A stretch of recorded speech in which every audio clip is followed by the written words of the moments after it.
नमस्कार, मी श्यामराव मोकाशी. महाराष्ट्रातील सर्व रिक्षा टॅक्सी चालकांनी आता तुम्ही जुनी गाडी घेऊ शकता बरं का. हस्तांतरण कायदा, परमिट, रिक्षा हस्तांतरण कायदा हा लागू झालेला आहे. पुण्यासाठी 25,000 फी आहे, आणखीन मुंबईसाठी 25,000, नागपूर 25,000.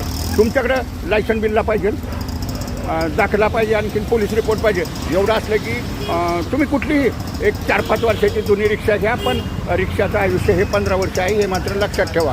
आता काय तुम्हाला सत्तात कुठली गाडी मिळेल ती घ्यायची, दोघांनी व्यवहार करायचा. पण गाडी घेताना विचार करायचा, तो ज्या जनावर गाडी आहे तो तुमच्याजवळ आहे का बघायचा, त्याच्याशीच व्यवहार करायचा. नाहीतर गुरु म्हणला, नेता म्हणला, त्याची गाडी नावावर करूया, ते काय बी सांगतात बाबांनो. हा कायदा 2010चा आहे. आणि मग त्याच्यावर फाईन बी बघायची मात्र किती आहे तर त्याचे पेपर बघा. नाहीतर ती काय आहे, बँकवाले आणि हे नेते लोक त्या ह्यांची लोन फसलेले असतात, आणि मग ते गळ्यात पुन्हा तरी मारायच्या बघतात, आणि तो परमिटवाला नसतो. समोर व्यवहार करायचा. तो परमिटवाल्याला ज्याच्या नावावर परमिट आहे ना त्याला यावं लागतं, आणि त्याच्या कुटुंबाच्या बी सह्या लागतात. आणि वाहनावर दंडबिंड किती आहे ते बघा, वाहनाचं मॉडेल कधीचं आहे ते बघा. तुम्ही नवीन गाडी घेऊन कर्ज पाणी जास्ती करण्यापेक्षा 50-60 हजार रुपयाला 4-5 वर्षाची गाडी येते, आणि ते परमिट बी नावावर होतं ना, गाडी बी नावावरती होते. तर जास्तीत जास्त रिक्षा टॅक्सी चालकांनी कर्जात न पडता जुन्या गाडीचे व्यवहार करा. पण प्रत्यक्षात पार्टी समोर पाहिजे. ज्याच्या नावचं परमिट आहे तो तुमच्या समोर पाहिजे. ती गाडी त्याची खरेदी करताना त्याच्यावर काही गुन्हे आहेत का बघा, गाडी RTOला ब्लॉक वगैरे आहेत का बघा, वाहतूक विभागाचे दंड काय आहेत का बघा. आणि दोघांनाही तुम्ही व्यवहार मस्तपैकी करा, जो काही तुम्हाला दोघांना परवडेल तो.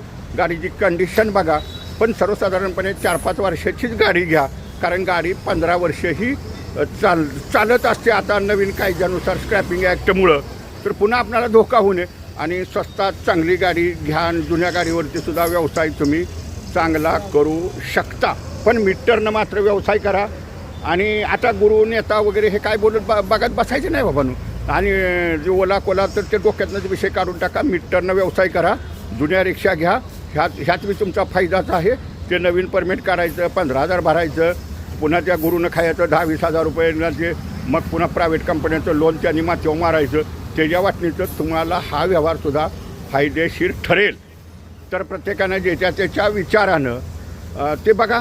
आणि मग जुन्या रिक्षा आणि टॅक्सी ह्यांचे परवाने बी नावा होतात, आणखीन तुम्हाला गाडी बी नावावरती होते. सरकारची फी 25,500 आहे. एवढं मात्र ध्यानात ठेवायचं. डेअरी बनवतात. मग काही ठिकाणी मुंबईत तर काय दलाल सांगतात 40,000 रुपये दे, मला 15,000 रुपये दे, मी करून दे. 10 पैसे द्यायचे नाहीत बघा. एक तुम्हाला प्रतिज्ञापत्र लागतं, डायरेक्ट RTOमध्ये जायचं आणि दोघांनी संमतीनं करून